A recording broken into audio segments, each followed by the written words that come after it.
Halo semuanya, assalamualaikum warahmatullahi wabarakatuh. Izin memperkenalkan diri abang kakak. Perkenalkan, nama saya Kartika Nata Dewi Wiono dengan NIM C24-4106 dari kelompok Bioper 4, asistennya Kawidi Ahmad. Baik, yang pertama itu ada biologi perikanan. Apa sih biologi perikanan? Biologi perikanan merupakan ilmu yang mempelajari tentang interaksi antara biota perairan, habitat, dan pemanfaatannya sebagai sumber daya yang dapat diperbaharui. Fokus utamanya adalah untuk memahami siklus hidup, dinamika populasi, serta faktor-faktor yang mempengaruhi pertumbuhan dan reproduksi ikan. Berikutnya kita bakal membahas tentang cabang ilmu biologi perikanan. Yang pertama itu ada natural history, yaitu untuk mempelajari pengetahuan alam ikan, terutama sejarah, daur hidup, konsumsi makanan, dan perkembangan populasinya. Yang kedua itu ada dinamika populasi, yaitu mempelajari tentang laju pertumbuhan popularitas, mortalitas, rekrutmen, zona stok, dan aspek lain dari perubahan populasi ikannya. Izin lanjut abang kakak, yang berikutnya itu ada pentingnya biologi perikanan. Yang pertama itu untuk mengetahui waktu dan daerah penangkapan ikan yang efektif. Yang kedua untuk memahami stok dan populasi ikan di alam. Yang ketiga itu menentukan ukuran tangkap dan kuota penangkapan untuk pengelolaan berkelanjutan. Berikutnya ada sampling dan pengambilan data. Pengambilan contoh itu harus representatif menggunakan alat tangkap yang selektif. Lalu pencatatan datanya juga harus dilakukan dengan rapi dan lengkap pada formulir data.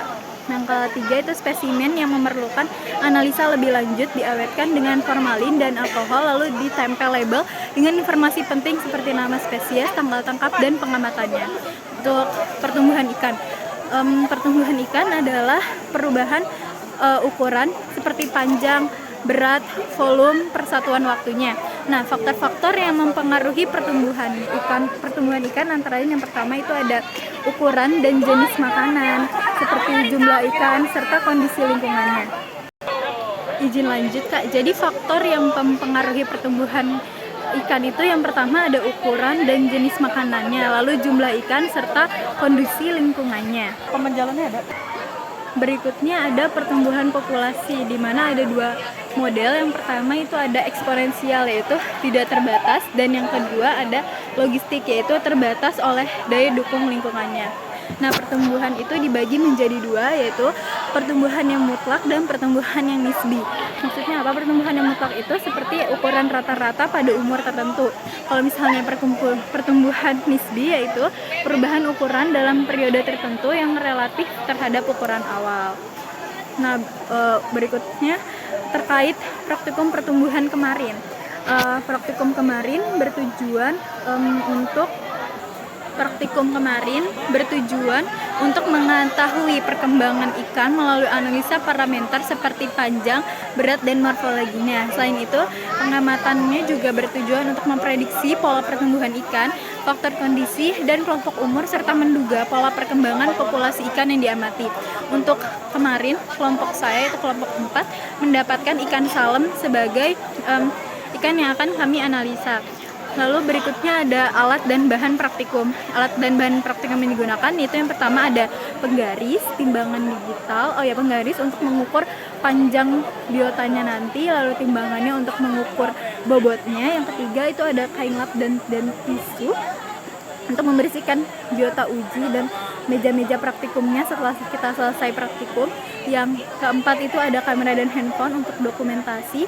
Yang keenam ada jarum pentul. Yang ketujuh ada kertas label dan spidol permanen. Yang kedelapan ada botol sampel untuk menyimpan sampel-sampel yang akan untuk menyimpan organ seperti usus, gonad, dan lambung dari ikannya. Yang kesembilan ada trash bag untuk tempat sampah ikan dan tempat sampah-sampah setelah kita praktikum. Yang ke-10 tentunya ada alat bedah untuk membedah ikan ketika kita mengambil organ ikan. Yang ke-11 ada formalin untuk pengawetan bagian gonad, usus, dan lambungnya. Yang ke-11 itu pastinya ada ikan segarnya untuk spesimen yang akan diukur dan kita bedah. Yang ke-13 ada benang jahit. Lalu Untuk prosedur kerjanya, yang pertama itu kita perlu menyiapkan ikan segar untuk diamati, diukur, dan dibedah. Lalu kita juga perlu menyiapkan alat-alat dan bahan yang diperlukannya yang ada 13 tadi. Lalu berikutnya kita menyiapkan baki, yang dimana bakinya nanti akan diisi dengan ikan. Lalu berikutnya kita akan melakukan pembedahan mulai dari bagian anus ke bagian agak sedikit tengah, lalu menyamping ke kiri. Oh ya, ikannya harus menghadap kiri karena posisi organnya ada di sebelah kiri. Jadi dari anus kita ke atas, terus udah menggunakan gunting, lalu ke samping kiri mendekati arah kepala. Setelah itu kita buka dagingnya kayak gitu, kita rapihin sehingga nanti terlihat organnya. Setelah itu kita menganalisa organ yang ada di dalamnya dengan cara mencari usus, gonad, dan lambung ikannya tersebut. Kemudian jika setelah ketemu usus, organ-organ tadi dimasukkan ke dalam jar dan diberi formalin dan diberi label. Untuk ikan salem sendiri cukup tricky dalam pencarian organ-organnya karena dia berlemak dan memiliki banyak selaput-selaput tipis. Sekian dari saya. Terima kasih. Assalamualaikum warahmatullahi wabarakatuh.